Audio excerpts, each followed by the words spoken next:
Alors, on va commencer. On a 5 minutes, effectivement, pour parler 5 minutes emplacement. top chrono, pas de problème. Voilà, 5 minutes top chrono. Alors, on va démarrer avec une présentation de Geoptis. Vous êtes filiale de La Poste, mais vous allez nous dire ce que vous faites concrètement. Tout à fait. Donc, Geoptis, c'est une filiale de La Poste experte en géomarketing. Notre mission, c'est révéler tout le potentiel de la donnée territoriale pour pouvoir accompagner les décideurs des entreprises de réseau dans leur choix sur le maillage territorial, sur leur implantation, sur leur stratégie de développement. Et pour ça, on mobilise 3 actifs, une plateforme de data visualisation cartographique et décisionnelle, des données et aussi une équipe d'experts, on y reviendra un petit peu plus tard. Puis vous le disiez, on est une filiale à 100% du groupe La Poste et on en partage une bonne partie de l'ADN. Je vais citer juste 2 petits brins d'ADN pour l'exemple, mais on est une entreprise de proximité, une entreprise de la proximité, ça c'est vraiment fort au sein de La Poste, et puis une entreprise qui gère des réseaux. Vous avez 35 500 points de contact de La Poste entre les bureaux de poste, les relais pick-up, etc. Donc on partage cet ADN avec notre maison mère. Super. Alors on le dit, on le répète souvent, on va le répéter même tout au long de l'émission. Pour réussir dans le commerce, la clé c'est l'emplacement, l'emplacement, l'emplacement, on va dire notamment. Première question, c'est quoi pour vous un bon emplacement ? Alors effectivement, l'emplacement est un enjeu clé pour les franchiseurs comme pour les franchisés. Le bon emplacement, on pourrait dire en première approche que c'est là où les clients sont présents, là où ils viennent à moi naturellement, là où ils viennent à moindre effort, ou même s'ils font un effort, ils sont contents de l'avoir fait. Mais dans l'absolu, le bon emplacement, il ne peut pas être défini de manière complètement absolue. En fait, chaque enseigne a ses particularités. Une enseigne de l'automobile n'a pas les mêmes moteurs de son développement qu'une enseigne de l'habillement ou encore de la boulangerie. Et au sein de chacun de ces secteurs se déclinent différents modèles. C'est ce qu'on a pu voir à l'instant dans la précédente interview, qui fait que chacun a des inducteurs qui sont différents dans le choix de son emplacement. Alors on pourrait comparer la démarche à celle du nez qui définit un parfum, qui doit à la fois être unique et attractif. Et c'est un peu ce métier qu'on est en train de faire. Et quel composant pour composer cette fragrance, en fait on va croiser tout un tas de critères de la donnée territoriale avec la typologie de population, la présence de points d'intérêt, la présence des concurrents, d'une enseigne locomotive, la facilité d'accès aussi qui est un enjeu clé, et puis aussi avoir une vision sur toute la dynamique du territoire. Alors on l'évoquait à l'instant avec les flux piétons qui sont révélateurs d'une dynamique, d'une présence, mais aussi sur le fait qu'une population est en train d'arriver ou de partir d'un territoire, que des entreprises sont en train de s'installer ou de partir. Et tout ça, c'est des éléments clés qui, conjugués, vont permettre de définir une partie du bon emplacement.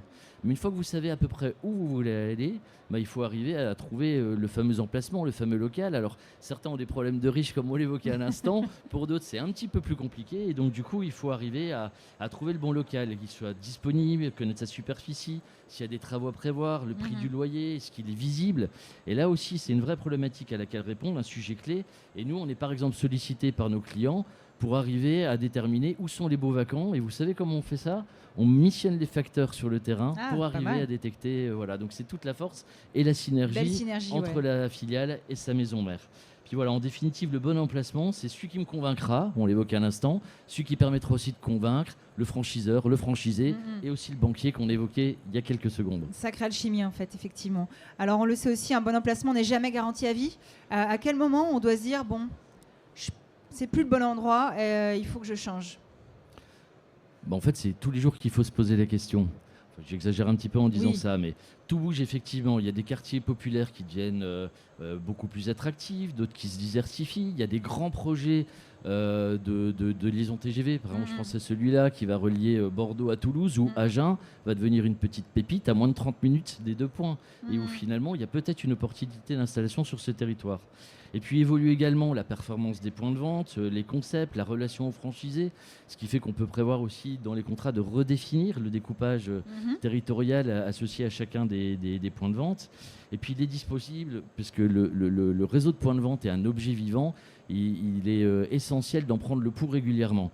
Et ça, c'est une pratique vertueuse à travers 4 questions qu'on peut se poser régulièrement. C'est: est-ce que je peux me développer ? Oui, si j'y suis et que j'ai identifié encore du potentiel. Est-ce que je dois ouvrir ? Ah oui, il y a un territoire où je ne suis pas et finalement, ça serait peut-être intelligent que de m'y installer parce que j'y détecte du potentiel. Ou alors, est-ce que je dois rationaliser ? J'ai un point de vente, mais on voit que sa performance décline. Il va peut-être être temps de changer de territoire ou d'orientation. Ou alors, je touche à rien. J'y suis, tout se passe bien, j'ai exactement la bonne présence territoriale. Ou alors, je n'y suis pas, mais comme il n'y a pas de potentiel de développement, pourquoi y aller ? Donc ça, c'est des questions qu'on peut être amené à se poser. Et dans cette démarche, il y a un point qu'il faut garder à l'esprit, c'est qu'il faut toujours être dans une logique de proactivité, d'être dans la prospective. car pour réussir l'expansion de son réseau, un des enjeux, c'est de le faire au bon rythme. Et pour le faire au bon rythme, il faut anticiper. Tout à fait. Alors, dernière question pour qu'on soit dans notre challenge de 5 minutes.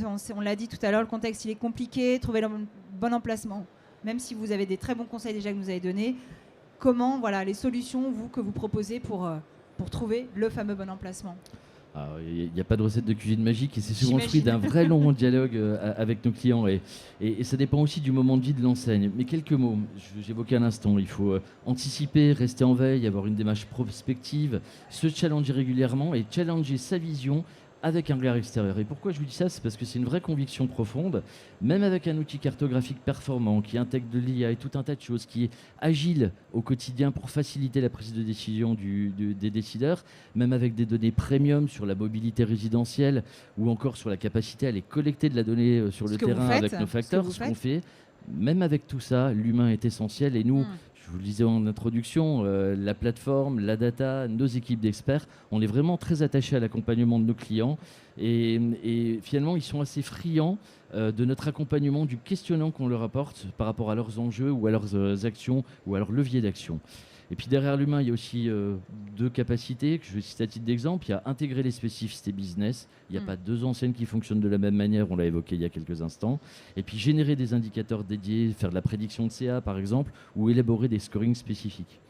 Voilà, donc vous l'aurez senti dans mon propos, on est passionné de géomarketing. Nos clients c'est passionnant, c'est un vrai passionnés sujet. par leur réseau et puis les interactions sont très riches et fructueuses, souvent accélératrices de business. Merci pour tous vos bons conseils Merci et à à vous. très bientôt. Merci. À très bientôt. Au revoir.